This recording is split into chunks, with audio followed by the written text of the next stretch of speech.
Hi friends and family. இன்றைக்கி நம்ம சேனலில் பசலிக்கீரை குழம்பும் அதுக்கு சைடிஷ் பொட்டேட்டோ ஃப்ரையும் பண்ண போகிறோம்.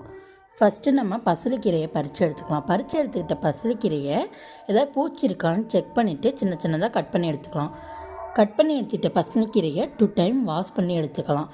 அப்புறம் இப்போ தான் நம்ம சேனலை ஃபஸ்ட் டைம் பார்க்குறீங்க அப்படின்னா மறக்காமல் சப்ஸ்கிரைப் பண்ணிவிடுங்க. ஆல்ரெடி சப்ஸ்கிரைப் பண்ண ஃப்ரெண்ட்ஸ் அண்ட் ஃபேமிலிக்கு ரொம்ப ரொம்ப நன்றி. அப்புறம் குழம்புக்கு தேவையான பொருட்கள்லாம் கட் பண்ணி எடுத்துக்கலாம். என்கிட்ட சின்ன வெங்காயம் இல்லை, அதனால் நான் 2 பெரிய சைஸ் வெங்காயத்தை எடுத்து நைஸாக கட் பண்ணி எடுத்துக்கிட்டேன். உங்கள்கிட்ட சின்ன வெங்காயம் இருந்தால் போட்டுங்க, அது ரொம்ப டேஸ்ட்டாக இருக்கும். அப்புறம் மீடியம் சைஸ் தக்காளி ஒன்று எடுத்து கட் பண்ணிங்க. அதில் நான் மேலே உள்ள பார்ட் கட் பண்ணுறேன்னு அதை ரிமூவ் பண்ணிவிடுங்க. அது ஹெல்த்துக்கு நல்லதில்லை, அது அவாய்ட் பண்ணிவிடுங்க.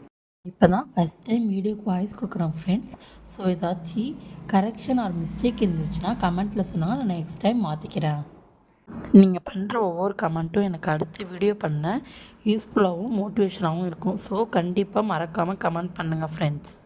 நம்ம இப்போ குழம்புக்கு தேவையான பேஸ்ட் ரெடி பண்ணிக்கலாம். 1 கப் திருவண்ண தேங்காய், சீரகம், சோம்பு, மிளகு 4த்தையும் அரைச்சி எடுத்து வச்சுக்கலாம். இப்போ அடுத்ததாக குழம்புக்கு தேவையான துவரம்பருப்பையும் பாசிப்பருப்பையும் எடுத்துக்கிறேன். இப்போ நான் வீடியோவில் காட்டுறேன்ல, அந்த கப்பால் 1.5 கப் துவரம்பருப்பும் 2 கப் பாசிப்பருப்பையும் சேர்த்து நல்லா வாஷ் பண்ணி எடுத்துக்கிறேன். இப்போ நான் வாஷ் பண்ண பருப்போட 3 பச்சை மிளகாய், 10 பல் பூண்டு சேர்த்துக்கிறேன். பூண்டு அதிகமாக சேர்த்துங்க, அது ஹெல்த்துக்கு ரொம்ப ரொம்ப நல்லது.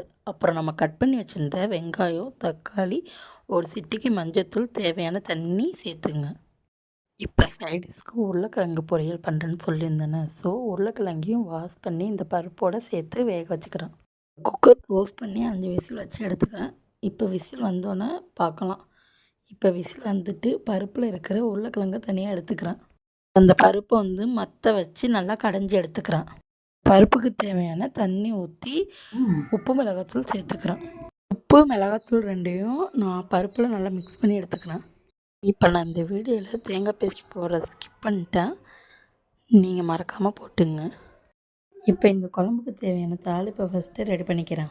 நான் 2 ஸ்பூன் ஆயில் ஊற்றிக்கிறேன். ஆயில் நல்லா சூடானதும் இப்போ கடுகு போட்டு வெடிக்க விடுறேன். கடுகு நல்லா வெடித்ததும் கருவேப்பிலை, பட்டை மிளகாய் சின்ன சின்னதாக நறுக்கி சேர்த்துக்கிறேன். அதோட பருப்பு தண்ணியை மிக்ஸ் பண்ணிக்கிறேன். இப்போ நான் அது கூட கட் பண்ண கீரையை சேர்த்துக்கிறேன். இப்போ இதை மூடி போட்டு 5 நிமிஷம் வேக வச்சுக்கிறேன். இப்போ கீரை நல்லா வெந்துடுச்சு, ஸ்டவ்வை ஆஃப் பண்ணிக்கிறேன். நமக்கு தேவையான